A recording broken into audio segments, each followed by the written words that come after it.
আমার নাম শর্মিলা। আমার স্বামী ওপারে চলে গেছে অনেক দিন হলো। আমার স্বামীর আর কোনো ভাই বোন না থাকায় আর সকল সম্পত্তির মালিক আমি আর আমার মেয়েকে ভালো জায়গায় পড়াশোনা করিয়েছি। মেয়ে আমার সেই সুন্দর আর স্মার্ট। বিয়ের বয়স হতেই ভালো একটা ছেলের বিয়ের প্রস্তাব আসায় মেয়ের মতামত নিয়ে তার সাথে বিয়ে দিয়ে দিয়েছি। আসলে ওই ছেলের সাথে আমার মেয়ের একটু একটু প্রেমের সম্পর্ক ছিল আগে থেকে। মেয়ের কথা ভেবে আর দ্বিমত দেইনি। তাছাড়া ছেলে দেখতে বেশ ভালো, লম্বা গঠনের বলিষ্ঠ চেহারা। মেয়ের জামাই ভালো একটা চাকরি করে। তাছাড়া ওরা বেশ অবস্থাশালী। যাই হোক, মেয়ের বিয়ের পর আমার স্বামীর সংসার সামলাতে আমি ব্যস্ত হয়ে যাই। এই বয়সেও আমার শরীরের গঠন খুব ভালো এবং আকর্ষণীয়। এই রসে ভরা বাগানের ফুলের মধু খাওয়ার মানুষ নাই। নিজের তৃপ্তি দেবার জন্য অনেক চেষ্টা করেও পাইনি। লজ্জা ও সম্মানের কথা ভেবে নিজেকে বন্দি করে রাখি। বন্ধুরা, তোমরাই বলো, মনের সুখ না থাকলে কি ভালো থাকা যায়? যাই হোক, আমি সবসময় হালকা কালারের পাতলা শাড়ি পরি, যার কারণে আমার সৌন্দর্য সহজে চোখে পড়ে যায়। আমি যখন বাইরে বের হই, লোকজন আমার দিকে তাকিয়ে থাকে, অনেকে আবার আমার পিছু নেয়। মাঝে মাঝে কমেন্ট শুনতে পাই, কি জিনিস রে ভাই। আমার মনে হয় তারা যেন তাদের চোখ দিয়ে আমাকে গিলে খাচ্ছে। আমার এরকম দেখতে আমার খুব ভালো লাগে, কিন্তু আমার সত্যি একজন চাই যে আমার মনের অভাব মেটাতে পারবে। মাঝে মাঝে কলা, গাজর, শসা, বেগুন যা সামনে থাকে তাই ব্যবহার করি, কিন্তু এতে মন ভরে না। যাই হোক, এভাবেই চলছে আমার হতাশার জীবন। কিছুদিন আগে আমার ভাইয়ের ছেলে রতন আমার বাসায় বেড়াতে এলো, সাথে পড়াশোনা করবে কিছুদিন। সে কলেজে ফার্স্ট ইয়ারে পড়ে। ছেলেটা দেখতে খুব সুন্দর আর হ্যান্ডসাম। এমন হ্যান্ডসাম ছেলে দেখতে আমার বাসনা চরমে পৌঁছায়, কিন্তু আমার মনে রতনকে নিয়ে কোনো খারাপ ইচ্ছা জাগেনি কখনো। একদিন আমি বাজার থেকে বাসায় ফিরলাম। রতন একা বাসায় ছিল। আমার কাছে বাইরের দরজার চাবি ছিল, তাই আমি নক না করে চাবি দিয়ে দরজা খুলে ভিতরে ঢুকলাম। আমি দেখলাম রতনের ঘরের দরজা আধা খোলা, তাই উকি মেরে ভিতরে তাকালাম। আমি তো ঘরের দিক চোখ রেখেই রীতিমতো অবাক হয়ে গেলাম। রতনের একটা বই এক হাতে আর অন্য হাতে তার খেলোয়াড়। রতনের খেলোয়াড় বেশ বড় মনে হলো। রতনের কোনো দিকে খেয়াল নেই। আমি যে বাসায় এসে গেছি বুঝতে পারল না। এইসব দেখে আমার ইচ্ছে করছিল গিয়ে হাত দিয়ে ধরে অনুভব করি, কিন্তু সাহস হলো না ভিতরে যেতে। তাই আমি তাড়াতাড়ি কোনো শব্দ না করে আমার রুমে গিয়ে নিজেকে ঠান্ডা করলাম। বিকেলে আমি রতনকে জিজ্ঞাসা করলাম, পড়াশোনা কেমন চলছে, কোনো অসুবিধা হচ্ছে কি না? রতন বলল, না না, কোনো অসুবিধা নেই, আমার অনেক মজা লাগছে তোমার এখানে। আমি মনে মনে বললাম, মজা তো লাগবেই, ইদানিং লুকিয়ে লুকিয়ে যা করতেছ। সেদিন রাত্রে আমি ঘুমাতে পারলাম না। চোখ বুঝলেই রতনের শক্ত আর মোটা খেলোয়াড় ভেসে ওঠে। প্রায় 1 ঘন্টা শুয়ে থাকার পর কিছুটা দ্বিধাদ্বন্দ্ব নিয়ে রতনের ঘরে গেলাম। ঘরের ডিম লাইট জ্বলছে আর রতন গভীর ঘুমে।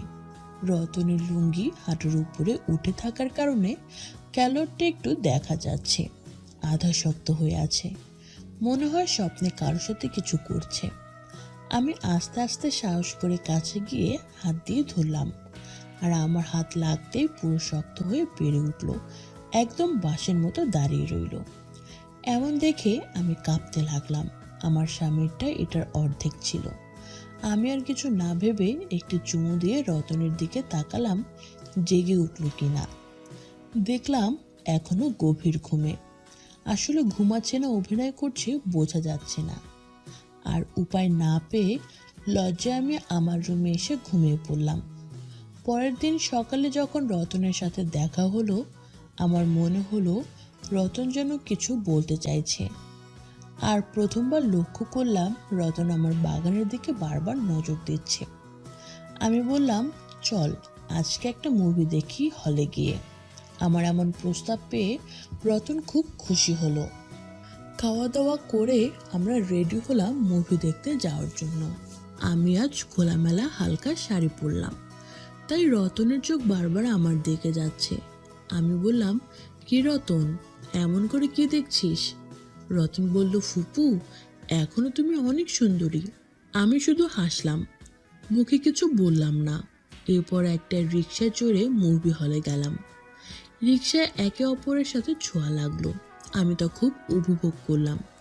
মুভি দেখার সময় আমি রতনের হাত শক্ত করে চেপে ধরে রইলাম, তাই আস্তে আস্তে দুজনে খুব উত্তেজিত হয়ে গেলাম। এই সুযোগে রতন এক হাত আমার বাগানের ফুলে হাত রাখলো। এতে আমি কিছু না বলে রতন কি করে তা দেখতে লাগলাম। রতনও আমার থেকে কোনো বাধা না পেয়ে ফুলগুলো হাতে নিয়ে নিল। আমি আরাম পেয়ে লাগলাম, আমারও ভালো লাগছিল।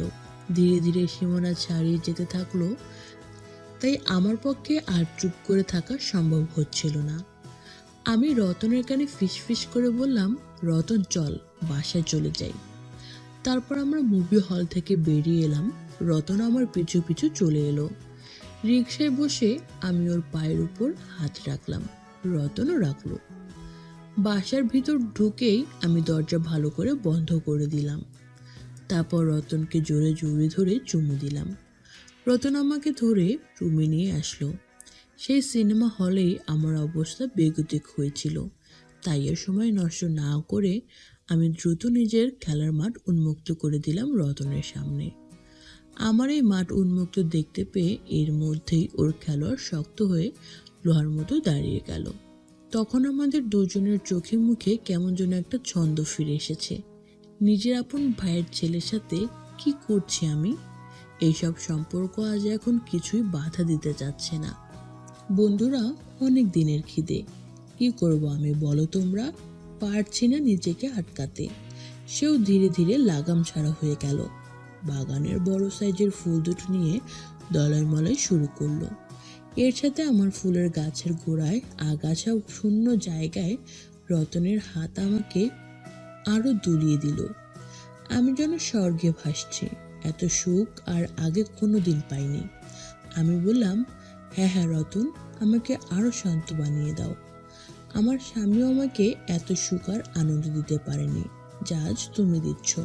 তার অবাধ বিচরণের কিছুক্ষণের মধ্যে আমি গাছের গোড়ায় গর্তে জলের বন্যা ছড়িয়ে দিলাম।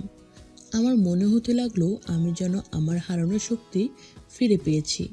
তাই আমি বললাম, রতন, এবার শান্ত করো, আর পারছি না। রতন বলল, হ্যাঁ ফুপু, তোমাকে আজ ইচ্ছে মতো দিব। আর একটু সময় দাও, আমি আর একটু বানিয়ে নেই। আমি আরো পাগল হয়ে উঠলাম। তখন আমি আর সহ্য করতে পারছিলাম না। আমি চিৎকার করে বললাম, রতন, আমাকে আর কষ্ট দিস না, জলদি কিছু কর বাবা, আমি আর থাকতে পারছি না।